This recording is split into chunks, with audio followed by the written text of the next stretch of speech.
December, the 12th and final month of the Gregorian calendar. Winter is upon the land and Christmas provides a source of celebration. The poets, including such notables as Keats, Byron, Shakespeare, Shelley and Tennyson, reflect their views and extend their thoughts to us. Among our readers are Richard Midgley and Gisela Rowe.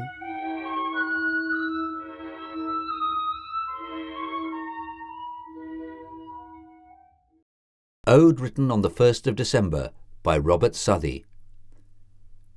Though now no more the musing ear delights to listen to the breeze that lingers o'er the green woodshade, I love thee, winter, well.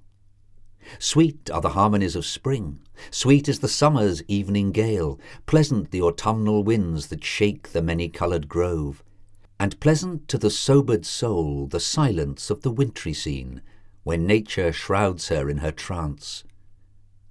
Not undelightful now to roam the wild heath sparkling on the sight, not undelightful now to pace the forest's ample rounds, and see the spangled branches shine, and mark the moss of many a hue that varies the old tree's brown bark, or o'er the grey stone spreads.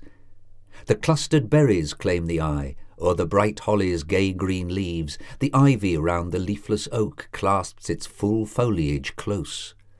So virtue, diffident of strength, clings to religion's firmer aid, and by religion's aid upheld endures calamity. Nor void of beauties now the spring, whose waters hid from summer sun have soothed the thirsty pilgrim's ear with more than melody. The green moss shines with icy glare, the long grass bends its spear-like form, and lovely is the silvery scene when faint the sunbeams smile. Reflection, too, may love the hour when nature, hid in winter's grave, no more expands the bursting bud or bids the floweret bloom. For nature soon in spring's best charms shall rise revived from winter's grave, again expand the bursting bud and bid the floweret bloom. Christmas Bells by Henry Wadsworth Longfellow. I heard the bells on Christmas Day their old familiar carols play, and wild and sweet the words repeat of peace on earth, goodwill to men. Winter's Stores by Charlotte Bronte. We take from life one little share, and say that this shall be a space redeemed from toil and care, from tears and sadness free. And haply death unstrings his bow, and sorrow stands apart, and for a little while we know the sunshine of the heart. Existence seems a summer eve, warm, soft, and full of peace. Our free, unfettered feelings give the soul its full release. A moment then it takes the power to call up thoughts that throw around that charmed and hallowed hour this life's divinest glow. But time, though viewlessly it flies, and slowly will not stay, alike through clear and clouded skies it cleaves its silent way.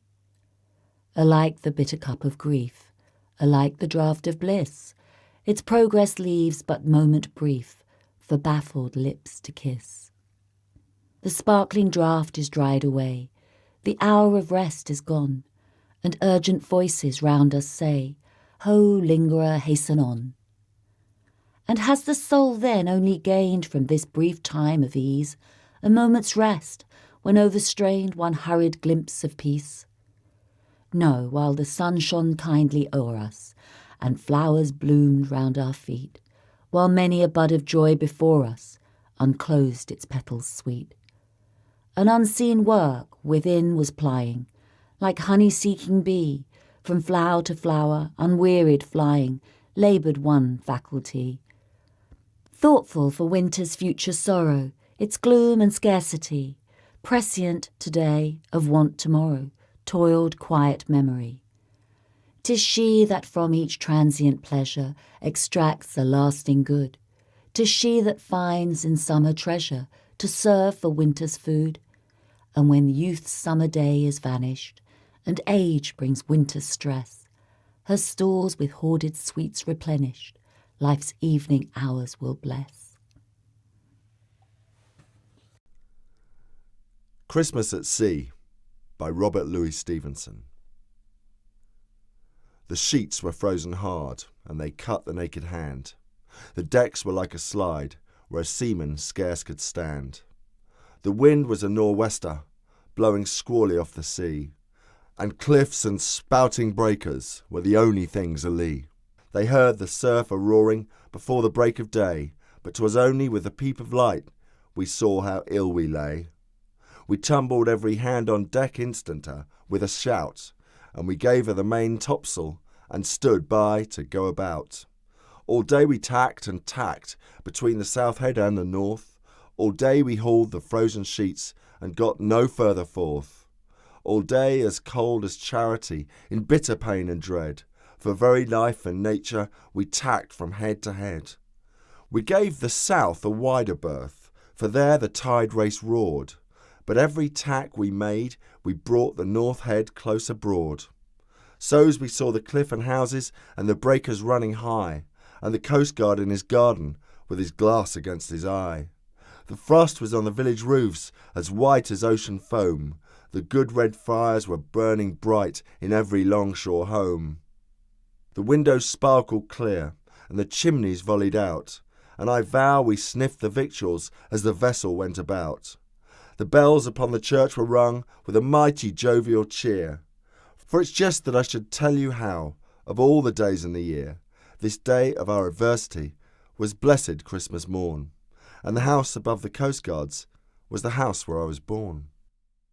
Oh, well I saw the pleasant room, the pleasant faces there, my mother's silver spectacles, my father's silver hair, and well I saw the firelight, like a flight of homely elves, go dancing round the china plates that stand upon the shelves.